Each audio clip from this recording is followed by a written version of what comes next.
second graders. This is Mrs. Young from Thompson Station Elementary. Wanted to remind you as you're reading every day to include all the different genres in your reading. Magic Tree House is a good fiction book.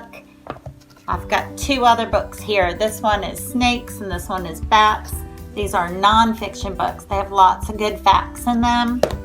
This book is about a person named Babe Ruth, who was a famous baseball player, and this is what we call a biography. This book is full of all different kinds of poems, and we call this genre poetry. And then I've got Little Red Riding Hood here, and this genre is fairy tale. Hello, it's Miss Clark from Allendale. Shout out to all my amazing second grade alligators. Parents and students, I have a tip that good readers do that it is fun. It is called Close Your Eyes and Visualize. When you are reading from a book and you come to a descriptive passage, have your child close his eyes and create a mental movie of the scene. As you are reading, in our time apart, think about text connections that we've talked about this year. There's three main ones that kind of help us understand our reading better. And let me just review those really quickly to brush them up for you. We've got text to self, which means as you're reading, how can I relate to this book, or what have I experienced in my life that I do understand better because I've experienced it. And the second one is text to text. That's a connection that you have made between two books that you've read. So as you're reading a book, think about maybe it reminds you of another book you've read, and make those connections, compare, contrast, make predictions. And then text to world is our final one, and that is just, hey, how does this book connect between events that I've seen in the world or I've seen in just the big picture. Hi, this is Jill Bramble, and I teach second grade at Bethesda Elementary School. Today I'm going to be sharing with you a reading tip called Somebody Wanted, But So Then. This is a great way to summarize. Summarizing is using a few words to describe the main events of a story. The somebody is the main character. Wanted is what did the main character want to do? But is the problem that they ran into in the story. So is how did the main character work it out? And then is the resolution of the story. Hello, it's Mr. A from Heritage Elementary School, where I have the distinct privilege of teaching some mighty fine students English and language arts. I hope you're getting the chance every day to read. I hope you're reading some fiction, and I hope you're reading some nonfiction and dividing your time. But today I want to just give you a few tips on reading nonfiction text. If you'll remember, we talked about text features in class. As you're reading nonfiction, pay attention to those text features because they help you know what the author is trying to inform you of. Hi, second graders. Mrs. Galbraith wonders if you've learned to do something new since you've been at home lately. You might have learned to cook or bake something new, or you might have learned how to play a new game. I would like to challenge you to think about one new thing that you've learned while you've been at home, and I want you to write an informational story about it. Don't forget to use those temporal words that we've learned about this year, like first, next, then, and last. When you're finished, use the revising and editing checklist that's included in your online resources packet to finish up your story. Hi Edmondson second graders, Mrs. Gallardo here. First of all, I just want to say that you are very, very missed and we cannot wait to have you back in the classroom. Second, I just want to see if you're reading. I know I've been reading a lot over this break and I hope you have been too. This is such a wonderful opportunity to let some fantastic authors take you to some new places and let you experience some new unique experiences. My challenge for you this week is to read a new book, or at least several chapters of a new book. And in that book, I want you to highlight some words that you're not quite sure what they mean. I want you to use those words, find them in the dictionary, and then, here comes the big challenge, I want you to create some new sentences using that word or those words. Hi, I'm Miss Gillum. I teach second grade at Fairview Elementary. Here are some reading tips. Reading tip 1, collect a few interesting books. Reading tip 2, find a cozy and comfortable place to read. Reading tip 3, read and have fun. Hi, second graders. This is Mrs. Sigler from Hunters Bend. I have a fun reading activity that you can do called 3-2-1 with a nonfiction text. So once you've read your nonfiction text, take out a piece of paper and divide it into 3 sections or thirds and label it. Then record your answers, 3 facts that you learned from the text, 2 questions that you have that you could further research, and 1 connection that you found within the text. Hey second graders, it's Miss Josie from Hillsboro. I hope you're doing well. I have a quick reading reminder for you. As you're reading your books, I want you to remember to stop, think, and jot. At those moments that make you say, this will help you feel more connected to your story as you read. Here's some ideas. You can stop, think, and jot about things you wonder, things you think, the way the story's making you feel, points in the story that you find interesting, connections that you make to your own life, to another story, or to maybe the world around you. And last but not least, jot about those points where the characters show you what they're thinking or they tell you how they feel. Hey Jordan Jets, this is Miss Economist. I want to give a shout out to my second graders and remind you, make sure you're picking up a book, whether it's an old favorite or a new novel. While you're reading the book, make sure to think about if the character is changing from the beginning to the end. Did they have an aha moment or something that reminded you of another book you've read? While you're thinking about all those things, make sure to write them down in a nice, neat paragraph. Hi, I'm Miss Mendelson from Kenrose. Have you been reading during your time at home? I hope so. Try making a goal for yourself to see how many books you can read during this time. You can always read with someone or even a stuffed animal loves being read to. Hi Lipscomb Bears, especially my second graders. It's Miss Preston here with a fun reading tip. If you can make a list of all the skills we've learned and number them 1 through 6, and then you read a book, and after you read the book, you can get a dice and roll the dice, and whatever one it lands on, you discuss this skill with a family member. Hope you have fun reading. Hi second graders, this is Miss Pickerel from Longview, coming to you with another reading tip. Remember, readers love to ask and answer questions, and when you're answering those questions, use RAISE.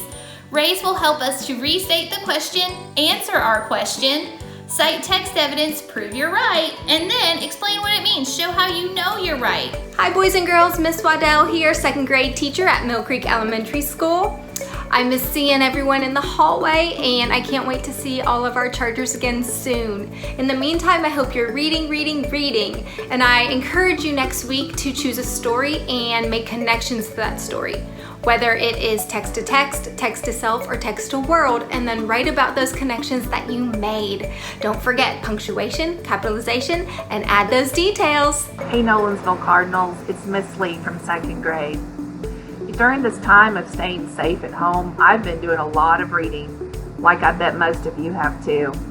And one of the books that I've been rereading is one of my very favorite books. It's Charlotte's Web by E.B. White. While I was rereading, I noticed that I've got a lot in common with one of the main characters, Charlotte.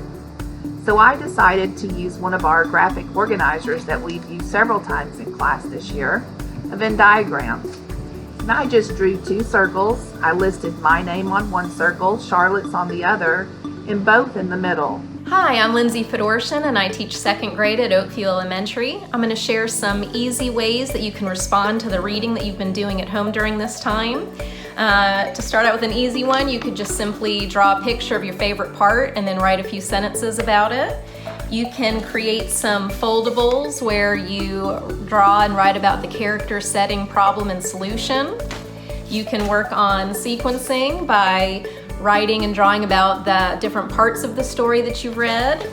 For nonfiction, you could record some of the important facts that you learned about that topic. And then finally, if you log onto your dashboard and then click on Google Tools, under Slides, they even have a book report template that you can type in to record the different things that you've read. Hey Skills Mustangs, it's Miss Kylie. Shout out to all my second grade friends. I hope you all have been reading. I know I have. I have a question for you. Have you been making sure you understand what you read? You can read just a paragraph, or a page, or a chapter, or even a whole book. And then I want you to go tell somebody all about it. If you can do that, you're understanding what you're reading. Sunset Stallions, I hope you're having a good time being out of school, and I hope you're reading a lot. I'm going to talk about the writing process today and review the steps when you're writing a story or writing a narrative or an opinion piece. The first step is pre-writing. This is where you brainstorm ideas and decide what you're going to write about. Step 2 is drafting, writing it down, just writing out your thoughts. And step 3 is revising, ways that you can change it or adjectives you could add to make it sound better. The 4th step is proofreading, which is the same thing as editing. You go back and check for capital letters and punctuation. And step 5 is publishing. This is your beautiful final copy of your writing. Hello, it's Mrs. Stegall from Perry Creek. Glad to see you today. Today we're going to talk about nonfiction text features or some different things in nonfiction books. Today I have this book, How Do Wind and Water Change Earth from Crabtree Publishers. And we're going to look for some different text features in this book. First we have the table of contents.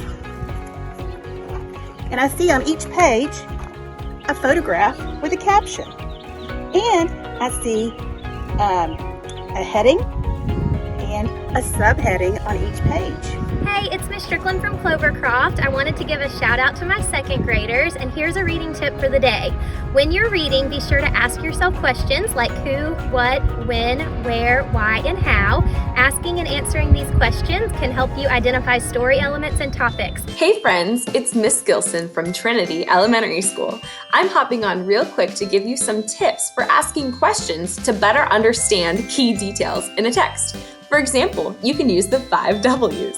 Who, what, when, where, why, and of course our sneaky friend how. For example, who is the story about? What is happening in the story? When is the story taking place?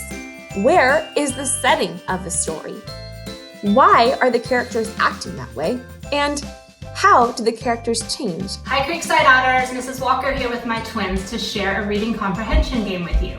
Before you start to play, write 10 to 12 comprehension questions on blocks of a block stacking game. Be sure that you mix the questions in as you stack the game. We just finished reading Pain, so let's see if we remember what we read. What is the problem? Problem in the story is Pain gets lost. What is the setting? The setting is a boat on the Yangtze River. Hey Winstead Wildcats, I'm Miss Ashby and I want to share a reading strategy with you. In second grade, we talk a lot about becoming a strong growing reader, and one way to do that is to visualize as you read. When you visualize, you're forming a picture or a movie in your head. When you visualize, you should also make sure to use your 5 senses.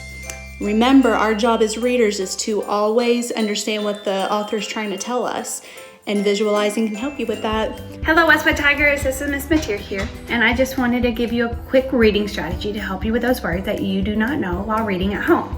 When you come across a word that you do not know, I want you to look for context clues. Context clues can be found in the illustrations or in the text. Here are some things to look for. I want you to look inside the pictures and look for those clues. I want you to look for those helping words, such as or, like, are, or called. I also want to look for words that you know. I want you to look for those synonyms, which are words with the same meaning, and those antonyms, which are words with the opposite meaning. Hi kids, this is Miss Colombo from GES. One of my favorite things to do is visualize while reading. Visualization is when you make a picture or movie in your head while you read. You visualize when reading a picture book and a chapter book. In chapter books, there are less pictures, so sometimes it's good to stop, close your eyes, and think about what you're reading, and picture it in your head. What are the characters doing? In Magic Treehouse, are you picturing Jack and Annie running through Fog Creek Woods to the treehouse? What are the characters' facial expressions?